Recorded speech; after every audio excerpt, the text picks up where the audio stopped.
볼게요. 갑을의 입장은 뭔가요? 윤리학의 구분에 관한 문제가 1번 문항으로 출제됐습니다. 자, 갑은요, 먼저 옳다, 그르다 등의 도덕적 언어의 의미를 명확하게 분석하는 게 중요하다고 보고, 두 번째로는 도덕적 추론 과정의 논리적인 타당성을 입증하는 것이 중요하다고 이야기하고 있죠. 그리고 이러한 논의를 바탕으로 과연 윤리학이라고 하는 것이 성립 가능한가에 대해 검토하는 메타윤리학입니다. 메타윤리학자의 관점이 바로 갑의 입장이에요. 자, 을은요, 이렇게 사회가 변화함에 따라 다양한 문제가 발생하고 있는데 그러한 윤리적 쟁점에 대한 구체적이고 실제적인 해결책 탐구가 핵심적 과제다라고 보는 실천윤리학의 입장이죠. 윤리학은 보편적 도덕 원리의 정립이 목표다. 이 입장은요, 메타윤리학이 아니라 규범윤리학 중에서도 이론윤리학에 해당되는 내용입니다. 선지 2번, 윤리학은 도덕 현상의 객관적 기술이 목표다. 도덕을 하나의 현상으로 보고 그에 대한 객관적 기술을 강조하는 입장, 기술윤리학이죠. 자, 3번, 윤리학은 현실의 도덕 문제 해결 방안 모색에 주력해야 된다. 이것이 바로 실천윤리학의 입장으로 적절합니다. 선지 4번, 윤리학의 학문적 성립 가능성 탐구, 여기에 썼죠. 메타윤리학의 입장이에요. 선지 5번, 윤리학은 도덕 명제의 논리적 구조 분석에 주력해야 된다. 여기에 나와 있는 내용과 합쳐보면 을이 아니라 메타윤리학의 입장에서 가능한 서술이라는 것을 알 수 있습니다. 자, 그 다음 2번 문제입니다. 많이 어려워하는 문제 중에 하나인데 원조에 관한 주제도 이번엔 4월인 만큼 그렇게 어렵게 나온 것 같진 않아요. 원조의 목적은 불리한 여건으로 고통받는 사회가 질서 정연한 국제사회의 구성원이 되도록 하는 데 있다 라고 보고 고통받는 사회가 원조의 대상이 된다 라고 보는 입장, 바로 롤스의 입장입니다. 롤스가 보기에 원조의 주체는요, 질서 정연한 사회의 만민이고요. 원조의 대상은요, 고통받는 사회로 특정돼요. 고통받는 사회의 특징이 뭐냐면요, 인권이 보장되지 않아요. 그런 동시에 정치적인 문화가 정의에 관한 이런 정의의 원칙이 살아있는 정치적인 체계나 정치 문화가 자리 잡지 못하고 있는 상황인 거죠. 그렇기 때문에 사회 내에서 어떤 분배적 정의가 발생하지 않으니까, 제대로 이루어지지 않으니까 인권의 보장까지도 제대로 이루어지지 않는 그런 상태에 있는 그런 사회가 고통받는 사회예요. 이게 중요한 이유는요, 롤즈가 원조의 대상을 오로지 고통받는 사회로 한정하고 있기 때문입니다. 롤즈가 봤을 때 원조는요, 어떤 빈곤에서 탈출하려는 것이 아니라 정의로운 정치 문화를 확립하기 위해서 도움을 주는 데 있어요. 그래서 예를 들면 인권이 보장받지 못하는 국가이지만 동시에 다른 나라에 대해서 굉장히 폭력적인 태도를 취하고 있는 나라 같은 경우는요, 롤즈는 무법 국가라고 규정하고, 이런 나라에 대해서는 원조가 아니라 강제적인 개입이 필요하다고 이야기하고 있거든요. 즉, 원조의 대상이 되는 나라는요, 어떤 정치 문화가 부족해서 정의의 원칙에 관한 공통된 정의관이 없고 그런 정치적인 수준이 낮아서 인권이 보장되지 못하는 그런 사회인 거죠. 그런 사회만이 원조의 대상이고, 또한 동시에 아무리 가난하다고 하더라도 그 정치 문화적인 질서에 정의의 원칙이 잘 살아있는 그런 질선정연한 사회라면 원조의 대상이 되지 않는 것이죠. 왜냐면 롤즈한테 원조의 목적은 질서정연한 사회가 되는 거니까, 단순히 빈곤에서 탈출하는 것이 아니라 질서정연한 사회가 되기 위한 정치 문화를 확립하는 데 도움을 주는 것이 원조의 목적입니다. 자, 그리고 을은요, 이런 원조의 목적은 다름 아닌 고통받는 사람들을 도와서 인류 전체 행복을 증진시키는 거다. 바로 공리라고 하는 측면에서 원조의 목적을 이해하고 있는 사람. 그리고 원조의 대상이 어떤 공동체의 구성원인지의 관계가 없다. 중요한 건 고통받는 사람들을 돕는 것이다 라고 주장하는 입장, 바로 싱어의 입장입니다. 싱어는 이런 롤즈의 원조에 대한 이 롤즈의 관점에 반대를 하면서 자신의 입장을 표명하는데요. 그래서 싱어의 주장에 고통받는 사회, 질서정연한 사회, 이런 단어들이 나올 수 있어요. 하지만 이 사람의 주장의 요지는, 중요한 건 어떤 공동체의 구성원인가, 고통받는 사회에 속하는 구성원인가, 아니면 질서정연한 사회 구성원인가, 이게 중요한 게 아니라 누군가 고통받는 사람이 있고 그러한 사람을 도울 수 있는 여지가 있다면 그걸 도와야 하는 것이 의무다라고 하는 것에 방점을 두고 있는 입장이 바로 싱어의 입장입니다. 그래서 이 싱어는요, 아주 강력한 세계 시민주의자이기도 해요. 그래서 국경도 중요한 것이 아니고 어떤 유형의 사회에 속한 것인지도 중요하지 않고 고통을 받는 사람들이 있고 그걸 도와줄 능력이 나한테 있다 라고 하면 그 사람들을 도와주는 것이 나의 의무가 되는 겁니다. 자, 그러면 A에는 롤즈만의 입장이 들어가야 되고요. C에는 싱어만의 입장이 들어가야 되겠죠? 그럼 B에는요, 롤즈와 싱어의 공통된 입장이 들어가야 되는 것입니다. 자, 보기를 같이 볼게요. 기억, 빈곤하지만 질서정연한 사회. 빈곤한데 질서정연한 사회야. 그렇다면 원조의 대상에서 제외된다?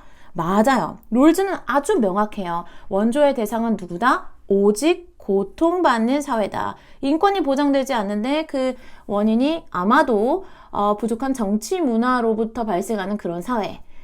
정치 문화의 수준이 낮아서 고통받는 그런 사회가 바로 원조의 대상이다 라고 보고 있죠. 질서정연한 사회는 아무리 빈곤해도 원조의 대상에서 제외돼요. 왜? 원조의 목적은 고통받는 사회가 질서정연한 사회가 되는 데 있으니까 얘네는 이미 질서정연한 사회니까 원조의 대상이 될 수 없는 겁니다. 그 다음 보기 니은, 자선의 차원을 넘어 의무의 차원에서 원조를 시행해야 된다. 이것이 롤즈와 싱어 둘 모두의 공통점이죠. 원조를 자선의 차원이라고 이야기하는 사람은 우리 교육과정에서 누가 나오죠? 노직이 나오죠. 그러니까 정답입니다. 그 다음 디귿. 원조의 궁극적인 목적은 빈곤국의 복지 수준 향상에 있다. 이것 또한 롤즈와 싱어의 공통점으로 절대 볼 수 없죠. 일단 롤즈에게 목적은 뭐예요? 질서정연한 사회가 되는 거니까 당연히 아니고, 또한 싱어의 목적에 있어서도 그 궁극적인 목적이 빈곤국이 잘 산다 이것이 아니라 결국에는 고통을 최소화하고 이익을 극대화하는 그 보편적 공리가 국제적으로 실현되는 데 있어요. 그렇기 때문에 이것은 양쪽 모두의 정확한 설명이 아니다. 그 다음 리을, 공리의 원리에 따라서 인류의 부를 균등하게 분배해야 된다. 자, 싱어는요, 동시에 이런 이야기를 합니다. 야, 그럼 싱어 네 말대로 하면 부자인 나라가 가난한 나라한테 똑같아질 때까지 다 퍼줘야 되는 거 아니야? 막 이런 식의 비판을 받을 수 있잖아요. 싱어는요, 현실적인 범위 내에서 원조의 주체가 고통받지 않는 범위 내에서 원조를 해야 된다고 이야기하거든요. 그렇기 때문에 이런 부의 균등 분배나 이런 것 또한 싱어의 입장에서는 뭐 공리의 원리에도 맞지 않는 주장일 뿐더러 현실적인 차원에서의 원조를 강조했던 싱어의 입장에도 맞지 않는 설명이 되겠습니다. 그래서 이번의 정답은 1번이었어요. 3번 문제입니다. 음악이라고 하는 것은 군자에게는 올바른 도를 터득함을 즐기게 하고 소인에게는 욕망을 예에 맞게 채우게 함을 즐기게 된다.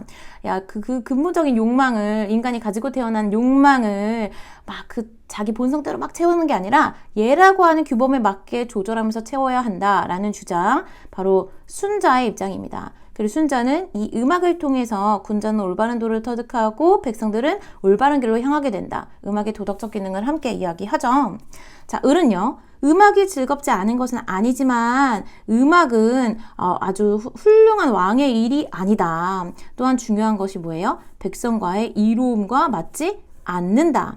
어떤 유용성, 실용성의 측면에서 음악은 없어져야 되는 거다. 왜냐면 아무런 도움이 되지 않기 때문이다 라고 이야기했던 사람, 묵자의 입장입니다. 자, 보기를 같이 볼까요? 순자가 음악이 사회 질서를 유지시키는 데 기여할 수 있다. 음악의 어떤 도덕적인 역할, 예를 음악을 통해 터득할 수 있다 라고 하는 이런 주장들과 상통하는 입장이죠. 음악은 백성의 욕망을 절제하는 데 도움을 준다. 위에서 욕망을 예에 맞게 채우게 됨을 즐기게 된다. 음악을 통해서 이런 이야기를 했어요. 음악은 백성의 이익을 증진시키는 유용한 수단이다. 이익을 증진시키는 것이 옳다고 보는 게 묵자의 입장은 맞는데요. 이런 묵자가 볼 때 음악은 유용성을 증진시키지 않아요. 하나도 도움이 안 되는 거야. 통치자는 음악이 백성의 삶에 미치는 영향을 고려해야 된다. 이것이 정답으로 적절하죠. 결국 음악이 도덕적 삶에 도움을 준다는 점에서 고려해야 된다는 순자의 입장, 음악은 백성에게 이로움을 전혀 주지 않으니까 그걸 고려해야 된다는 묵자의 입장 모두 가능한 설명입니다. 그래서 3번의 정답은 4번이에요. 자, 그 다음 4번. 영구평화라고 하는 말이 나왔어요. 공화정체라고 하는 말도 나왔습니다. 국제법은 자유로운 국가들의 영반체제에 기초해야 된다. 이 입장은요, 칸트의 입장이에요. 자, 칸트가 보기에요. 한 개인은 늘 자율적인 존재죠. 이성적 존재의 특징은요, 바로 이 자율성을 가진다는 데 있어요. 이런 이성적 존재들이 모여서 만든 국가는요, 공화정체여야 한다고 칸트는 주장합니다. 공화주의 파트에서 배우겠지만 이 공화정체가 개개인의 자율적인 의지를 반영할 수 있는 정치체제라고 이야기하거든요. 자, 이런 공화정체로서 개개인의 자율성을 존중하는 국가체제로서의 하나의 독립국가는 다른 국가들 사이에서도 또한 그 규모에 상관없이 자율적인 주권을 행사하는 주체로서 존중받아야 된다라고 보는 것이 바로 칸트의 입장이에요. 각각의 국가들이 지니는 주권을 마치 개인이 지니는 자유를 이렇게 존중하듯이 존중해야 된다고 생각하면 여러분이 공부하고 이해하는데 편할 것 같네요. 자, 한편 을은요, 진정한 평화를 창조하기 위해서는 언어적 폭력, 신체적 폭력과 같은 직접적인 폭력뿐만 아니라 이러한 구조적인 폭력과 직접적 폭력을 가능하게 하는 문화적 폭력까지도 제거해야 된다라고 보는 갈퉁의 입장입니다. 자, 선지 1번. 영국 평화를 위해서는 상비군의 개입을 확대해야 된다. 칸트에게 영국 평화를 위한 조건으로서 상비군 폐지는 아주 중요한 항목이었죠. 선지 2번. 국제평화 유지를 위해 단일한 세계정부를 구성해야 된다. 각각의 국가들이 나름의 주권을 가지고 평등한 관계에서 국제법에 합의해야 된다고 보는 칸트의 입장과 다르죠. 자, 선지 3번. 범죄와 전쟁이 사라지게 되면 모든 문화적인 폭력도 없어진다? 아닙니다. 자, 여기서 중요한 건 뭐예요? 구조적 폭력, 문화적 폭력까지도 제거해야 된다고 이야기하고 있죠. 자, 선지 4번. 진정한 평화 실현을 위해 어감 및 착취 구조의 개선이 필요하다. 이것이 바로 갈퉁이 없애야 된다고 이야기하는 어떤 구조적, 문화적 폭력에 대한 이야기겠죠.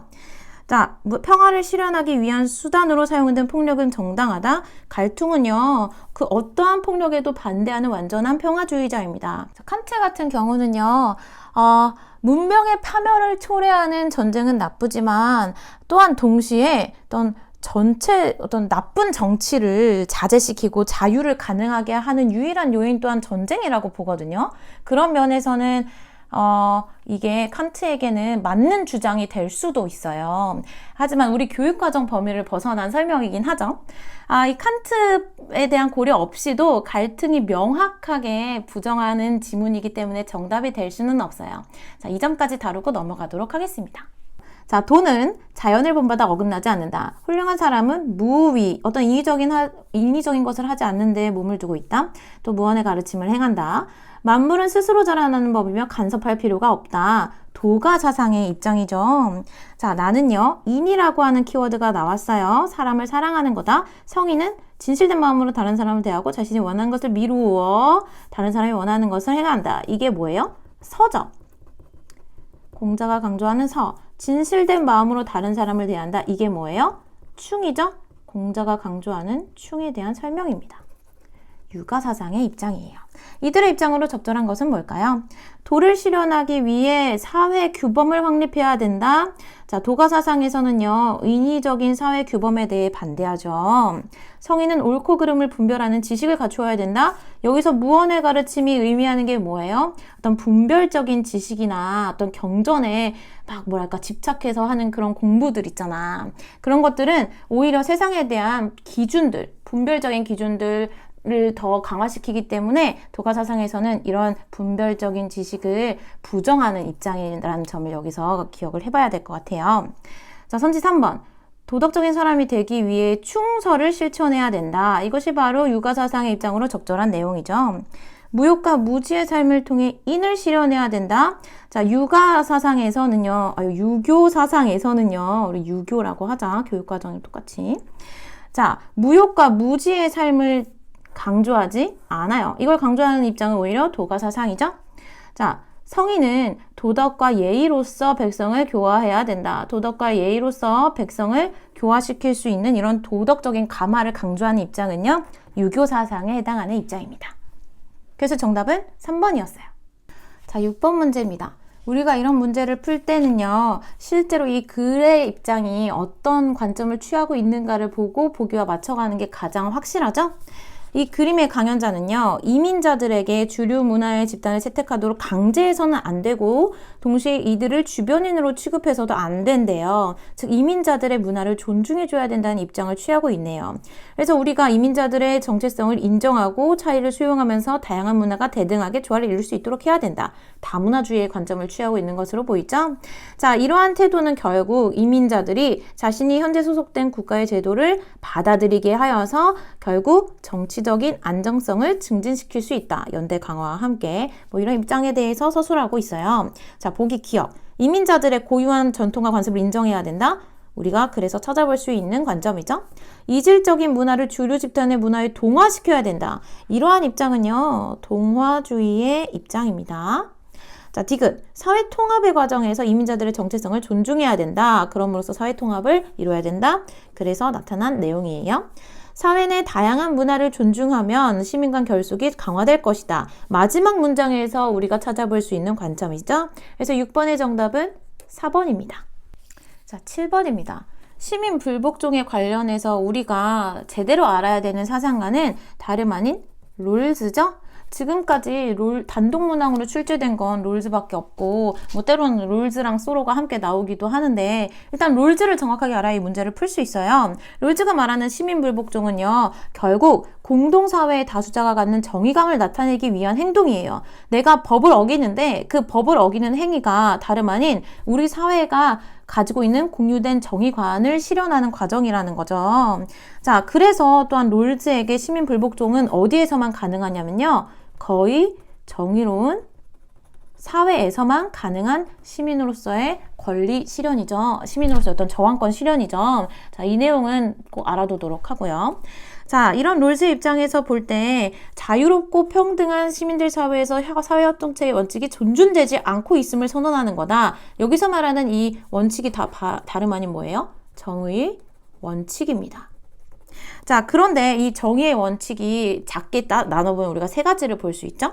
평등한 자유의 원칙이 있고, 공정한 기회균등의 원칙이 있고, 또 차등의 원칙이 있어요. 자, 그런데 롤즈가 이 내용을 전개하면서 정말 심각한 부정의에 대해서 우리가 시민 불복종을 실천해야 되는데, 평등한 자유의 원칙이나 공정한 기회균등의 원칙이 침해된다는 것은 누가 봐도 명확하게 검토할 수 있는 거다. 하지만 차등의 원칙이 얼마나 침해되느냐를 추적하는 것은 현실적으로 어렵다. 그래서 우리가 시민 불복종이라고 할 때 심각한 부정의를 측정하는 그 기준이 이 두 가지가 된다라는 식의 이야기를 하고 있거든요.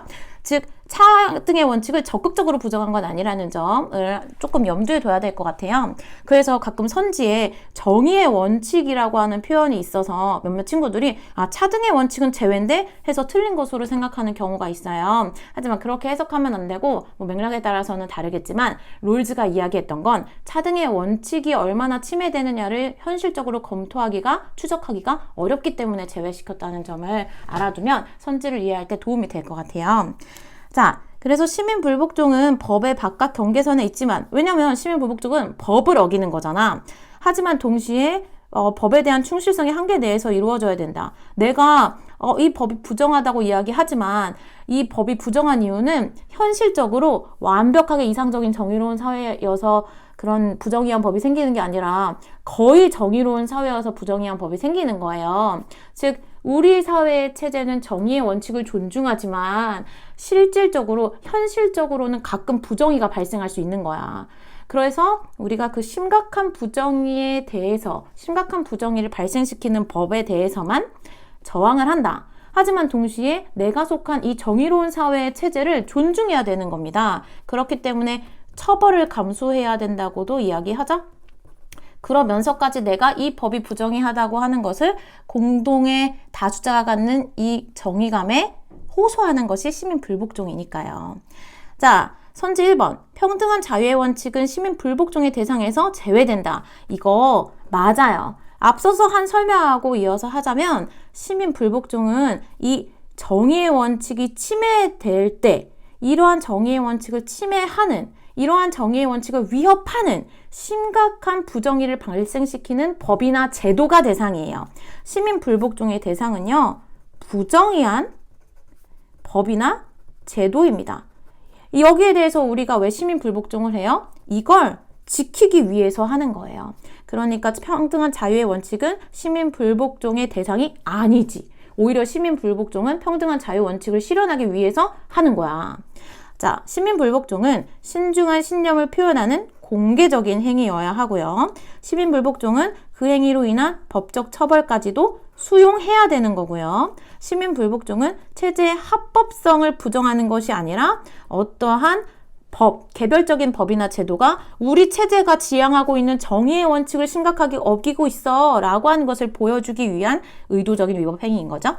개인의 양심에 어긋나는 모든 법에 대해 시민 불복종할 수 있다? 이거 아니에요. 개인의 양심이라고 하는 것은 사실 종교적인 신념이나 뭐 그런 특별한 신념까지도 포함하는 것이기 때문에 롤즈는요, 여기서 말하는 양심은 공통의 정의감에 기반해야 된다고 이야기하고 있고요.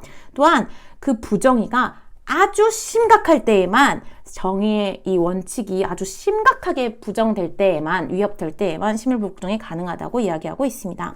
그래서 7번의 정답은 1번이에요. 그 다음 8번.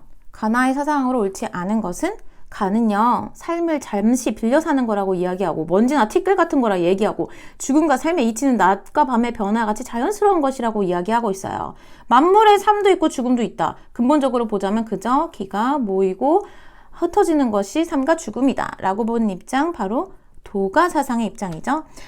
특히 장자의 입장으로 보면 되겠죠. 결국 여기서 중요한 거는요, 의미를 부여하지 않는다는 거예요. 삶과 죽음을 어떤 자연스러운 흐름으로 이해하는 것, 그리고 이런 기에 모이고 흩어짐으로 이해하는 것은요, 이제 나중에 신유학 사상에서도 드러나는 이런 내용이거든요.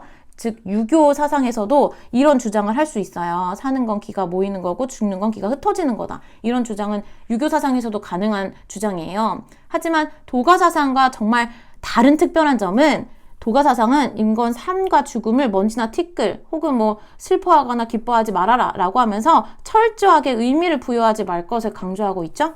하지만 유교 사상에서는 삶에서 어떤 예로서 기쁨이나 이런 걸 표현하는 예도 있고 죽음을 애도하는 그런 절차도 강조하고 있기 때문에 의미를 부여하고 있는 관점을 취하고 있다는 게 도가 사상과의 차이점입니다.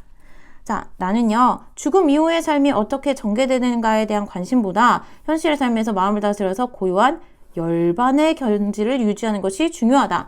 열반은요, 불교 사상에서 추구하는 이상적인 경지죠. 윤회한다는 것은 결국 괴로움이므로 이것에서 벗어나는 열반이 중요하다. 윤회는 뭐예요? 삶과 죽음이 계속 이렇게 반복되잖아요. 죽음, 계속 이렇게 반복되는 거죠. 이건 깨달음을 얻지 못한 중생들은 부처가 되지 못해서 이 윤회의 고리 안에서 벗어날 수 없어요.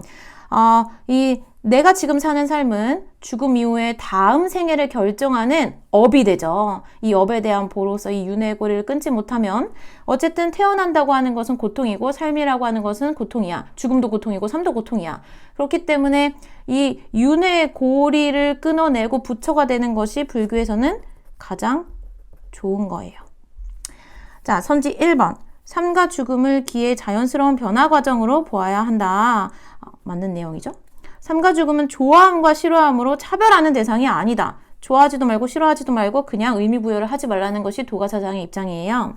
선지 3번. 윤회의 과정에서 자신의 업이 죽음 이후의 삶을 결정한다. 여기 나왔죠? 그래서 내가 단순하게 이렇게 삶과 죽음 이렇게 똑같이 동글뱅이로 한 게 아니라 이 삶이 죽음 이후에 다음 삶을 결정하는데 똑같은 삶이 아닌 거야. 내가 지금 살고 있는 이 삶에서의 업이 다음 생애의 삶의 내용을 결정하는 거거든요.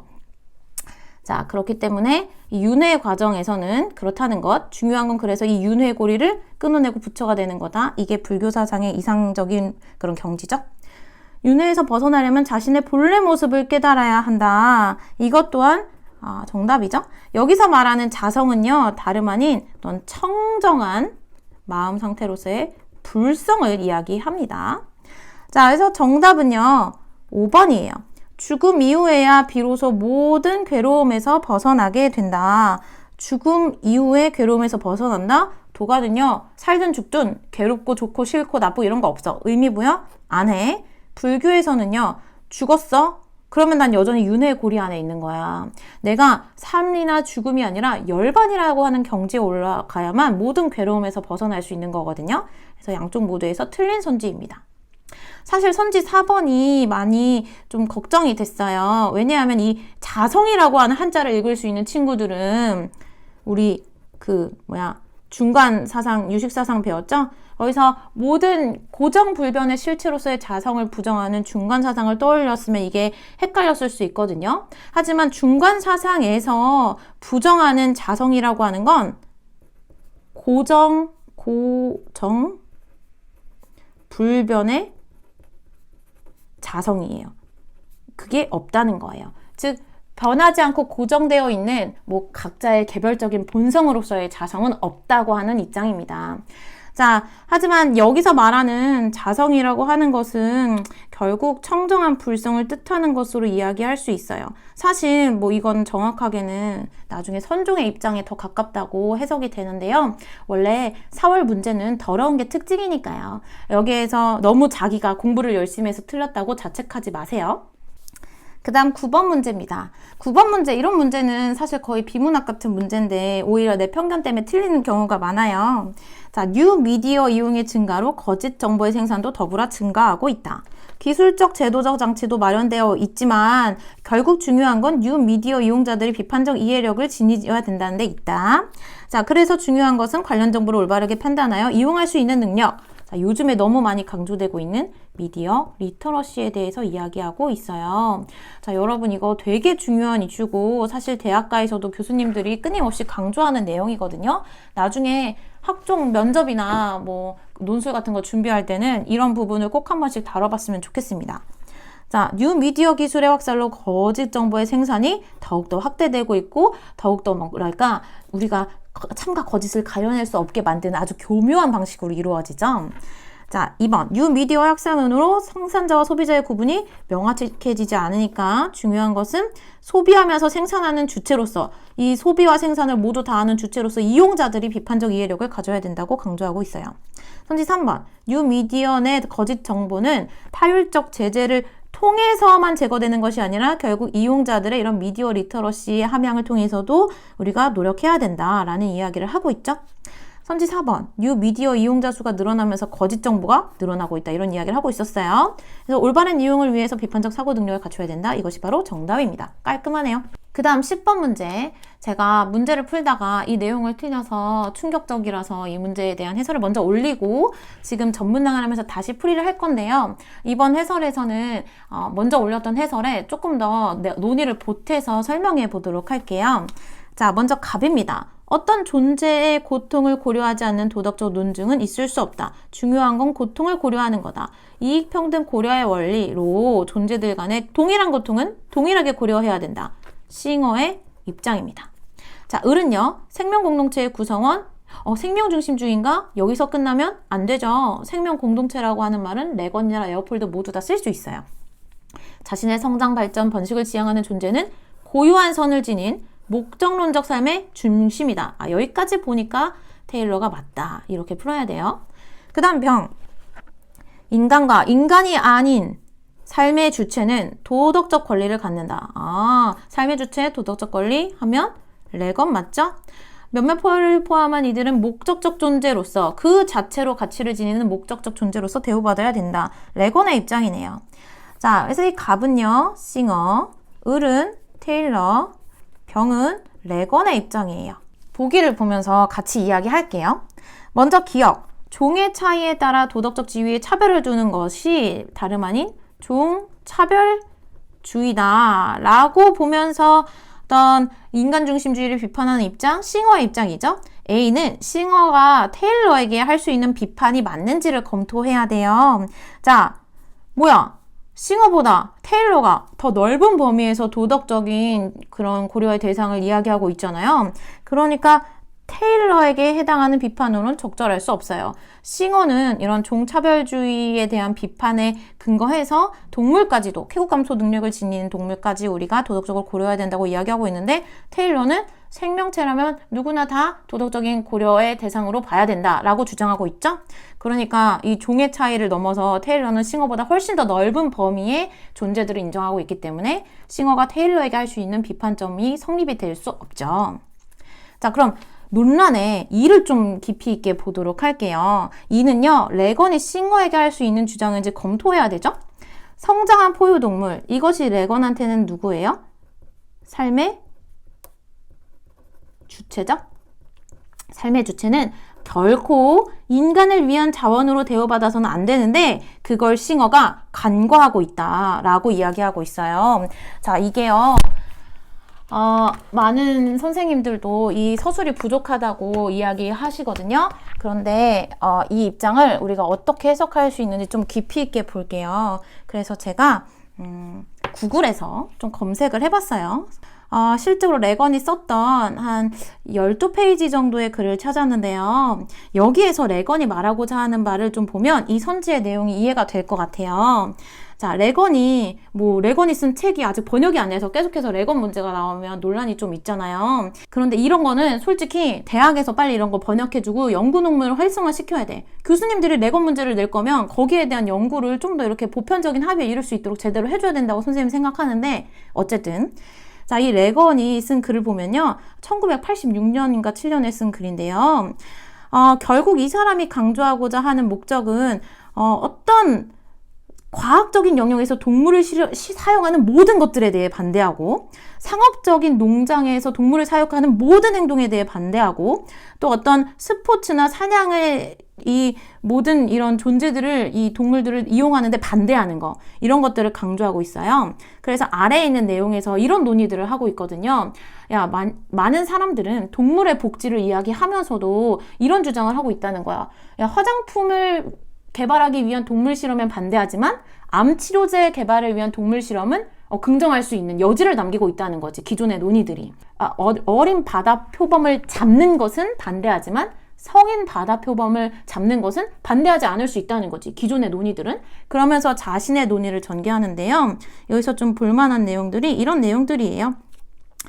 인간 중심주의의 칸트의 입장에서 동물에 대해 간접적 의무를 강조하는 그런 면이 사실은 우리가 동물에게 직접적 의무가 있는데 그것이 있음을 간과한다. 그래서 칸트의 어떤 프레임을 취하면서도 칸트로는 부족하다고 이야기하고 있는 거예요. 칸트는 동물에게 해를 끼치면 안 된다. 이런 주장을 하죠.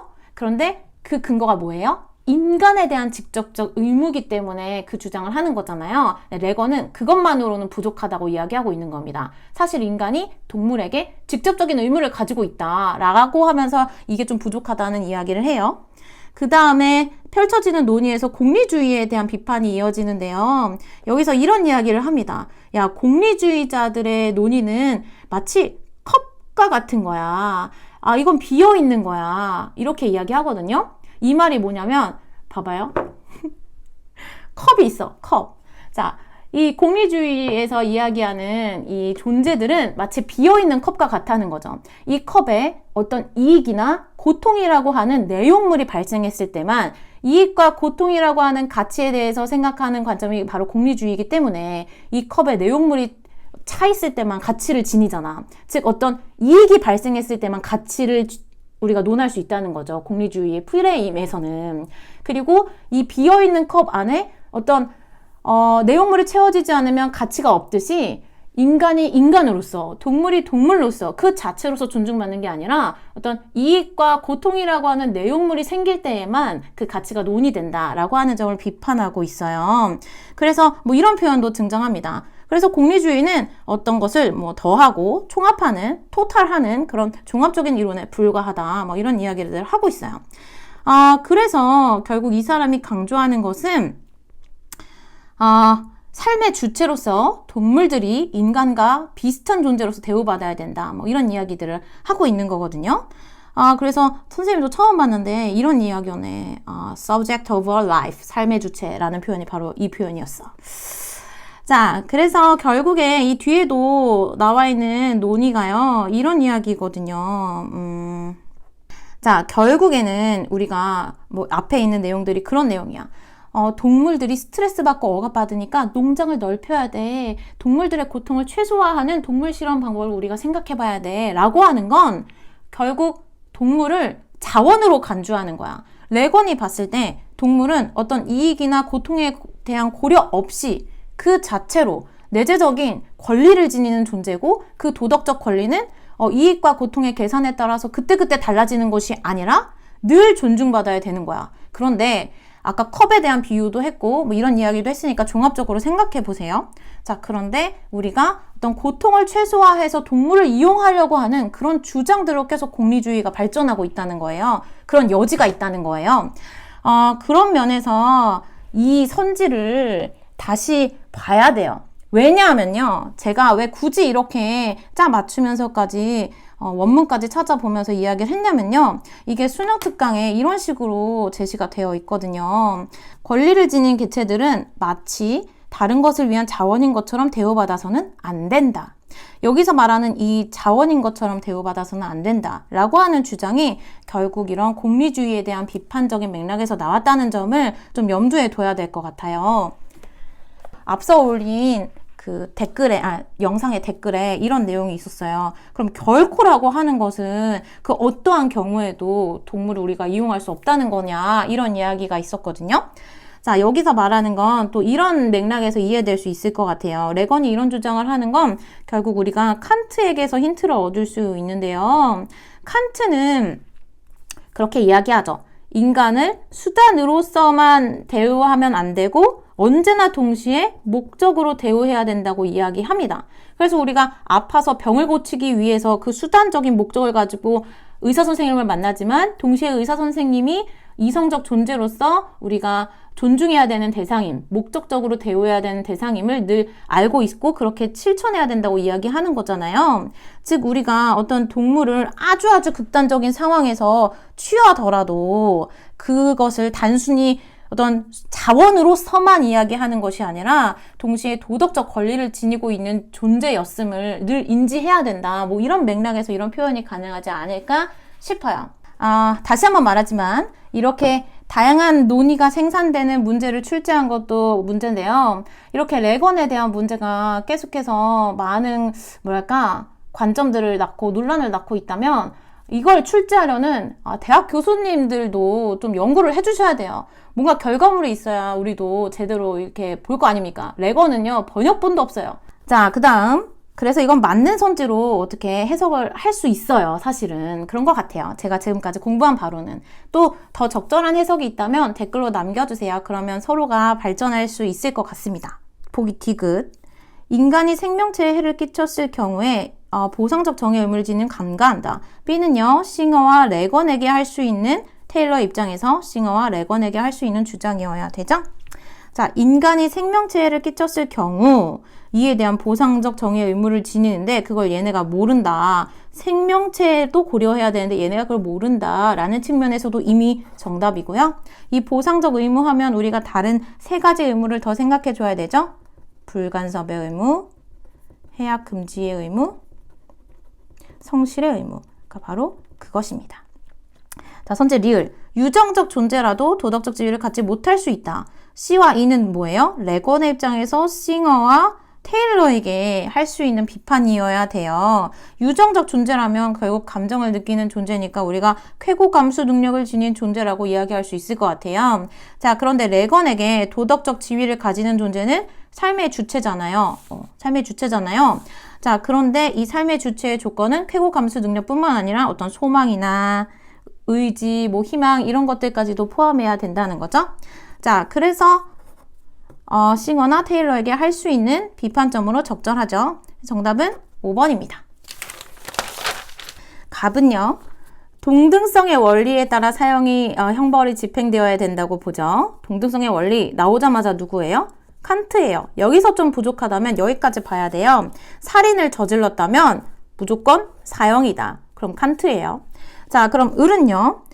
범죄자가 아닌 시민의 이익을 위해서 집행되어야 한다. 어떤 이익을 실현하기 위해 형벌이 집행되어야 된다. 범죄자가 자신의 노역으로 사회에 끼친 손해에 속죄하는 모습을 오해 보여주는 것. 이건 뭐죠? 결국 종신 노역형이죠. 평생 일하면서 자신의 범죄에 대해서 이렇게 반성하면서 이런 힘든 모습을 보여줘야만 범죄 억제에 더 효과적이다라고 주장하는 사람, 베카리아입니다.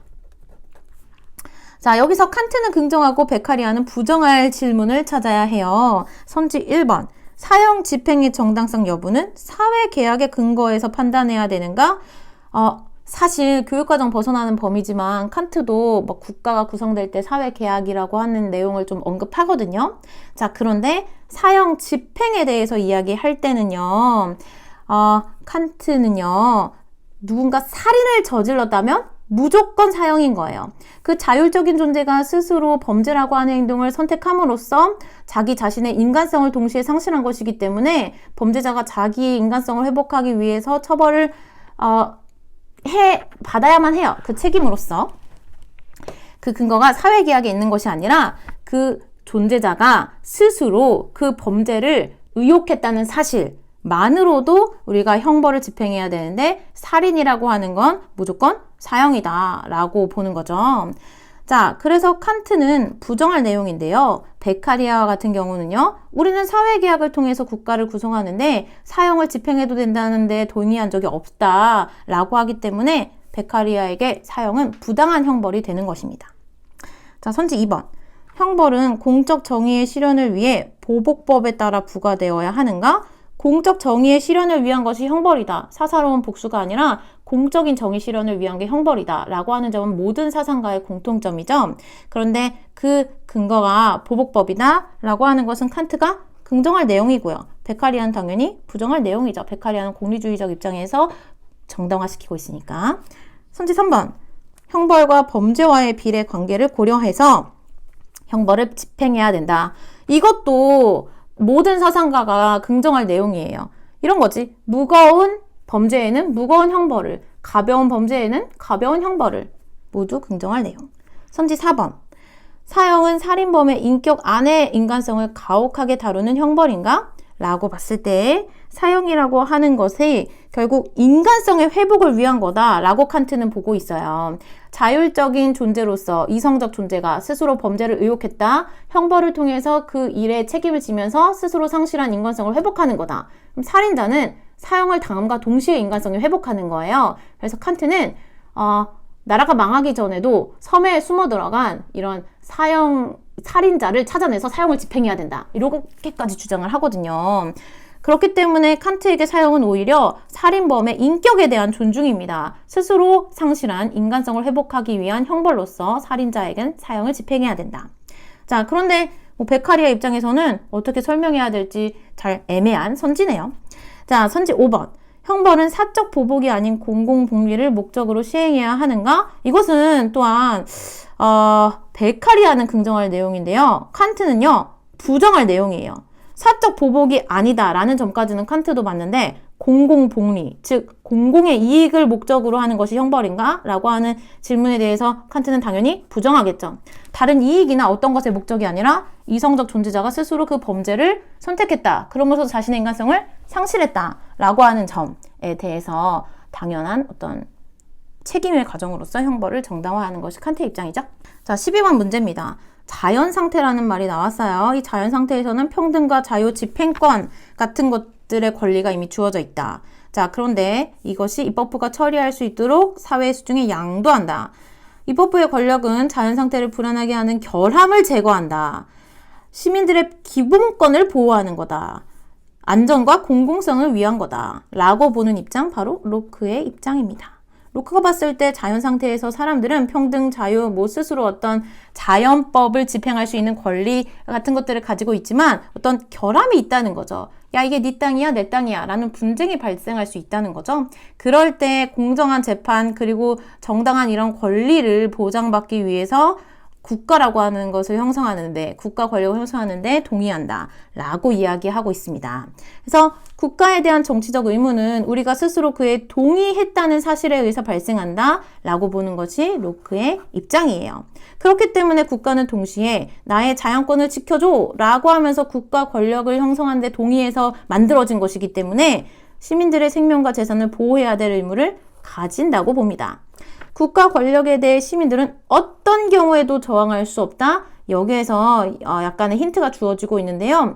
시민의 이런 기본권을 제대로 보호하지 못하는 국가, 그 국가를 만든 목적에 부합하지 못하는 그런 국가는 당연히 저항의 대상이 됩니다.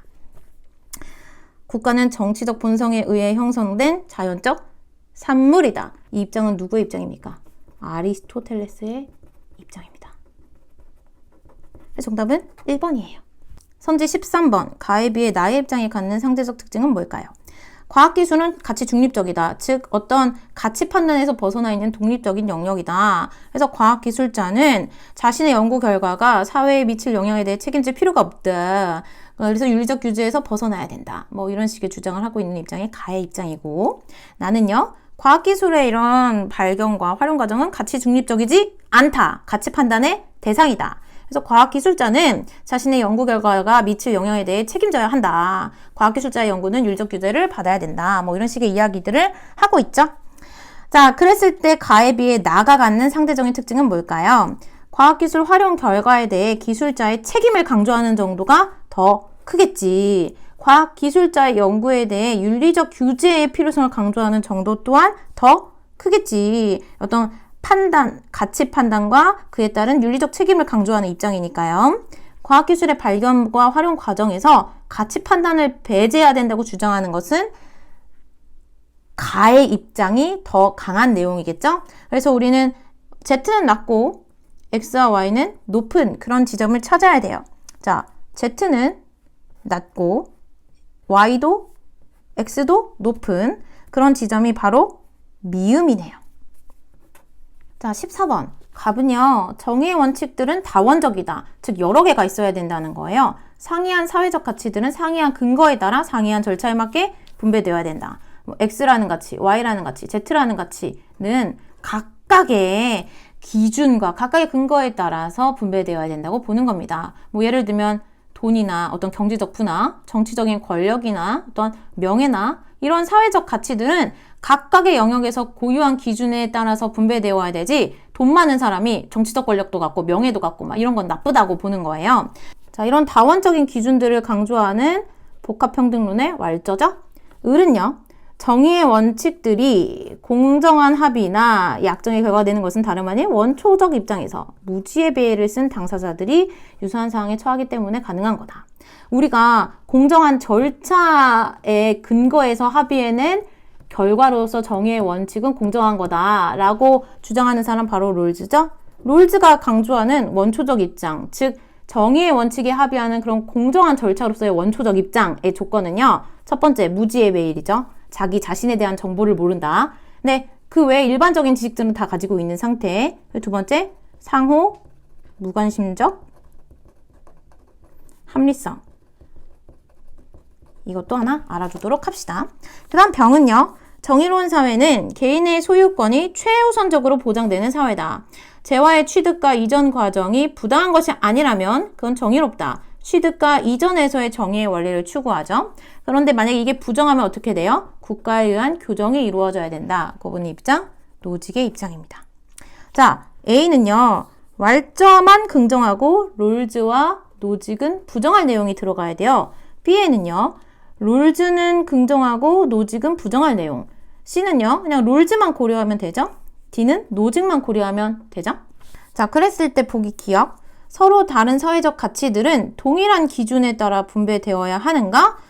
왈저는요, 서로 다른 사회적 가치들은 서로 다른 기준에 따라 분배되어야 함을 강조하고 있죠. 거기서부터 이미 틀렸어요. 그럼 롤즈는 어떨까요? 롤즈 같은 경우는요, 자유는 평등하게, 그 외에 사회 경제적 가치들은 또 우리가 공정한 기회균등의 원칙과 차등의 원칙까지 충족하는 범위 내에서 이루어져야 된다고 하니까 약간 롤즈의 입장에서도 틀릴 것 같아요. 그럼 노직은 어떨까요? 좀 설명하기 애매한데, 노직은 약간 모든 걸 소유라고 하는 권리로 환원시키고 논의를 전개하거든요. 자, 어쨌든 이 선지는 왈저의 입장에서는 완벽한 부정을 이루기 때문에 정답이 될 수 없습니다. 자신의 경제적 형편을 모르는 상황에서 정의의 원칙이 도출되는가? 경제적 형편을 모르는 상황, 무지의 배를 쓴 사람, 원초적 입장, 롤즈에서 주장하는 입장이니까 당연히 맞는 내용이 되겠죠. 합의된 원칙은 당사자들의 만장일치로 선택된 건가? 롤즈는요, 우리가 무지의 배를 쓰고 이런 상호 무관심적 합리성을 가지고 있다면 당연히 만장일치로 평등한 자유의 원칙, 공정한 기회균등의 원칙, 또 차등의 원칙과 같은 정의의 원칙에 만장일치로 합의하게 될 거다라고 이야기해요.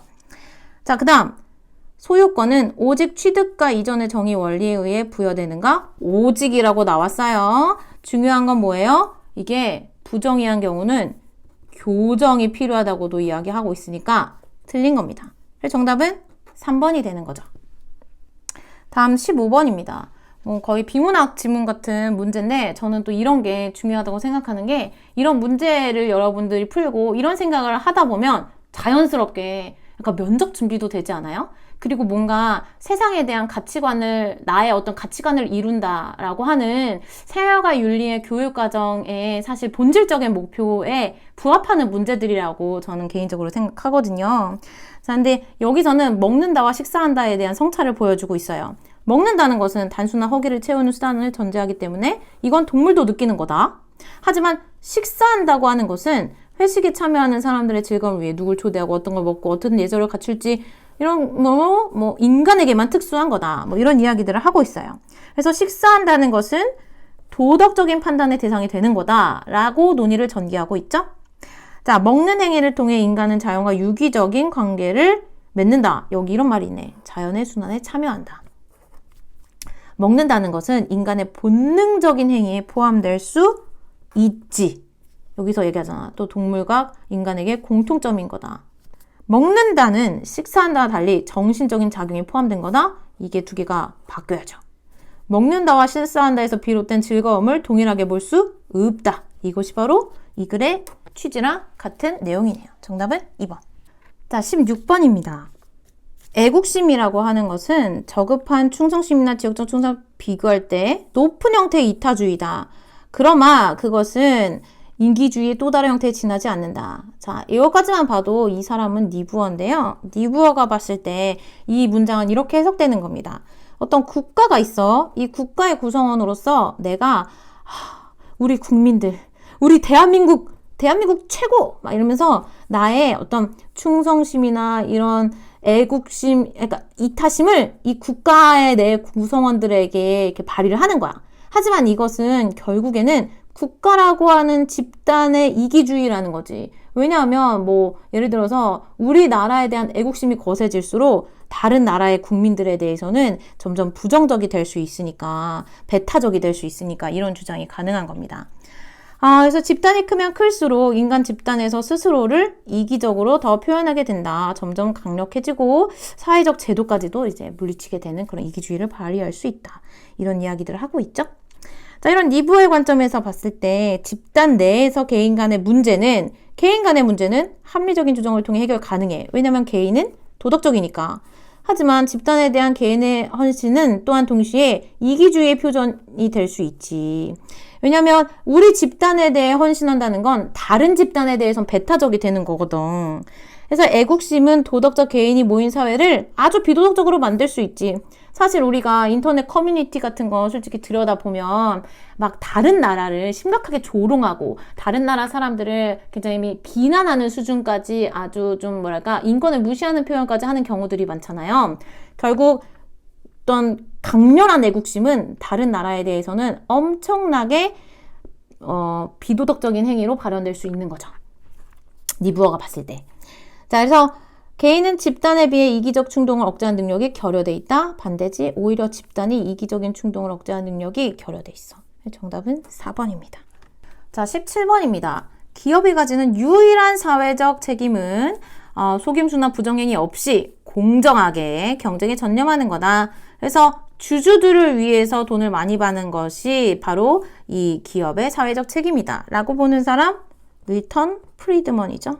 신자유주의의 대표적인 사상가입니다.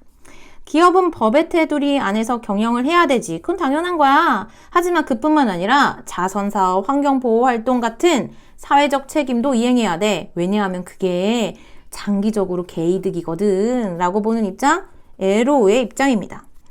자, 이들의 입장으로 적절한 내용이 뭔지 찾아봐야 되겠죠. 기업은 주주와 소비자의 이익을 동등하게 고려한다.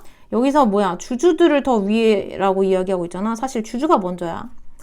자, 기업의 자선활동은 기업이 지닌 사회적 책임에 포함되지 않아요. 밀턴 프리드먼 입장에선 유일한 사회적 책임은 공정한 시장 경제 룰을 준수하면서 이윤을 극대화해서 주주들에게 이렇게 돈을 많이 벌어다 주는 게 기업의 본질적인 목적이라고 이야기하고 있죠. 갑이 아니라 에로의 입장에 더 적절하죠.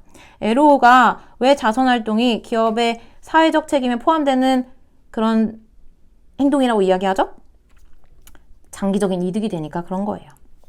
기업의 환경보호 활동은 이미지 제고와 관련이 있어. 기업의 본질은 사회 구성원의 복지를 향상시키는 거다.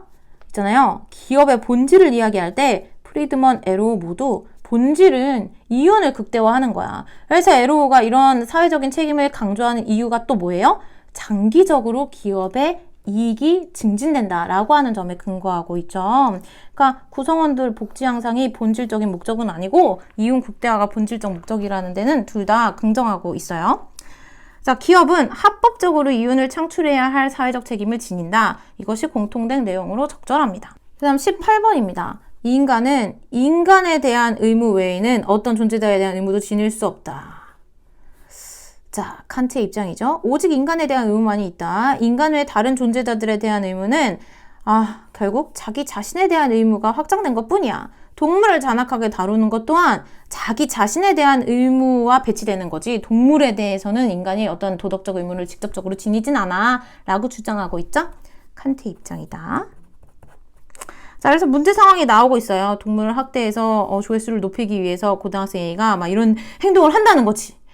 야, 조회수를 높이려면 나처럼 기출문제를 풀어야지. 자, 선지 1번. 동물을 수단이 아닌 목적적 존재로 대우해야 함을 유념하세요. 칸트에게 목적적 존재는 오직 인간입니다. 정확하게는 사실 이성적 존재죠? 틀리지. 동물학대는 도덕성에 유익한 자연적 소질을 약화시킨다. 즉 인간의 도덕성을 보호하기 위해서 동물학대를 하면 안 된다라고 하는 주장이 칸트의 주장이니까 이게 맞죠? 자, 선지 3번. 내재적 가치. 선지 4번. 인간의 도덕적인 의무. 권리에 대한 존중. 자, 또 도덕적 행위 주체로서 배려받아야 하는 대상. 이것은 모두 다 누구예요? 인간입니다. 정답은 2번이에요. 자, 또 하나 우리가 특별히 정리해야 될 것은 도덕적 행위 주체 또는 도덕적 능력자. 이거는요, 어떤 사상가의 관점이든지 간에 오직 인간에게만 달려 있어요. 아까 본 레건의 글에서도 레건이 이런 동물들의 권리를 존중하는 것, 동물들의 어떤 삶이 개선되는 건 오직 인간의 능력에 달려있다. 막 신이 인간에게만 능력을 줬다. 막 이런 식으로 마무리하고 있었거든요. 자, 인간만이 도덕적 행위의 주체고 인간만이 그렇기 때문에 도덕적 능력을 가지고 그렇기 때문에 인간에게만 도덕적 책임을 물을 수 있다라고 보는 관점은요. 윤리학의 기본적인 성립 근거예요. 그래서 윤리학이 인간다움을 추구하는 학문이 되는 거잖아요. 자, 그래서 이 내용은 어떤 사상가든지 간에 공통된 주장이 될 수 있음을 한 번 더 짚고 넘어가도록 합시다. 그 다음 19번. 쟁점을 찾는 문제는요. 여기 제시된 이 입장들이 서로 동의하지 않는 내용을 찾아야 돼요. 그래서 아닙니다. 하지만 이런 것처럼 부정어와 그 앞뒤 맥락을 잘 파악해야 되는 것 알고 있죠? 자, 먼저 갑은요. 인간은 누구나 자신에 관한 일을 결정하고 행동할 수 있다. 성과 관련된 부분에서도 자기 결정권을 행사해야 된다. 의리? 맞아. 동의해. 그러면 인간이 성적 자기 결정권을 가진다는 점에 대해서는 가불이 모두 동의하는 거죠. 하지만 경제적 이익을 얻기 위해서 자기의 성을 상품화하는 행위는 성을 도구화하는 거니까 나빠 라고 이야기하고 있어요. 근데 갑이 뭐래요? 아니래요. 성적 이미지를 이용해 경제적 이익을 추구하는 것이 만약에 타인의 권리를 침해하지 않았다는 조건 하에서는 올바른 것으로 이야기할 수 있다고 보고 있죠. 을은 뭐라고 해요? 하지만 타인의 권리를 침해하지 않더라도 인간의 존엄성을 행위하는 행위이기 때문에 훼손하는 행위이기 때문에 문제가 있어 라고 이야기하는 거죠. 자, 선지 1번. 성의 자기결정권은 누구나 보장받아야 할 기본적 권리인가에 대해서 갑을 모두 응응. 올바른 성의 자기결정권을 행사하기 위해서 노력해야 하는가? 모두 응응. 성의 자기결정권 행사를 제한할 수 있는 조건이 존재하는가? 갑의 경우 타인의 권리를 침해하지 않았다면 응. 을의 경우 성을 상품화하지 않는다면 응. 자, 성적 이미지의 상업적 이용은 도덕적으로 정당화될 수 있는가? 라고 했을 때 갑은 있어. 타인의 권리를 침해하지 않는다면 을은요? 야, 그건 인간의 존엄성을 침해하는 거야. 상업적으로 성상품화하면 안 돼. 라고 부정하는 내용이 되겠죠? 쟁점은 4번이 되겠네요. 5번까지. 자신의 성과 관련된 행동을 자율적으로 결정할 수 있는가? 둘 다 응응. 다음 20번이에요. 공적 영역의 결정에 시민의 의사가 올바르게 반영되려면 합리적 의사소통의 과정을 거쳐야 한다. 자, 이거는 우리가 좀 뒷부분에서 배울 내용인데 담론 윤리를 강조하는 하버마스의 입장입니다. 자, 하버마스는 어떤 공적 영역의 결정에 있어서는 합리적 의사소통의 과정을 거쳐야 되고 그를 위해서 어떤 이상적 담화 상황이 실현돼야 된다라고 하는 걸 주장하고 있거든요. 자, 그리고 이런 이상적 담화를 실현하기 위한 몇 가지 규범에 대해서 이야기하고 있는데요. 보기를 보면서 이야기할까요? 상대를 기만하려는 말은 하지 말아야 된다. 당연히 맞는 거고 어떤 개인적 욕구나 희망사항도 표현하지 말아야 된다. 아니라 이런 이상적 담화 상황은 결국 왜 필요하냐면 어떤 공적 영역의 문제를 우리가 논의하는 데 있어서 그 문제와 관련된 당사자들이 참여할 수 있는 공간으로서 필요한 거거든요. 그러니까 그 과정에서 내가 그 합의 당사자로서 나의 욕구나 희망사항을 표현할 수 있어야 되는 거지. 사회적으로 정당한 규범에 근거해서 의견을 제시해야 된다. 이건 당연히 맞는 말이겠죠? 상대방의 주장에 자유롭게 의문을 제기할 수 있어야 된다. 어떤 사회적 권위나 그런 것에 의해서 억압받지 않고 자유롭게 이야기를 할 수 있는 그런 상황이 되어야 된다. 이상적인 담화 상황, 공론장에 참여한 합의 당사자들이 모두 다 합의를 이룰 수 있는 그런 대안을 우리가 마련할 수 있다. 합의를 할 수 있다. 뭐 이런 식의 주장을 하게 됩니다. 자, 그래서 20번의 정답은요. 5번이에요. 학력평가의 특성상 좀 논란의 여지가 있는 선지들을 깊이 있게 다루다 보니까 해설이 조금 많이 길어졌어요. 평가원에서 출제하는 모의고사나 수능과 달리 학력평가는요, 문제가 깔끔하진 못해요. 깔끔하진 못하지만 그런 문제가 왜 출제됐는지 약간 의도나 맥락을 파악하는 과정에서 조금 더 깊이 있는 공부가 가능한 측면도 있어요. 이거는 약간 문맥상 또는 이거는 조사가 또는 이거는 표현이 잘못된 것 같아 라고 하는 문제가 분명히 있지만 왜 이런 문제를 출제했을까? 그 출제 근거가 뭘까에 대해서 생각해 보는 것도 조금 좋은 과정인 것 같아요. 그래서 어쨌든 해설이 많이 길어졌는데요. 더 좋은 설명이 있거나 혹은 질문이 있다면 댓글을 통해서 이야기를 좀 나눠봤으면 좋겠습니다. 자, 그러면 4월 학력평가 해설은 여기서 마무리하도록 할게요.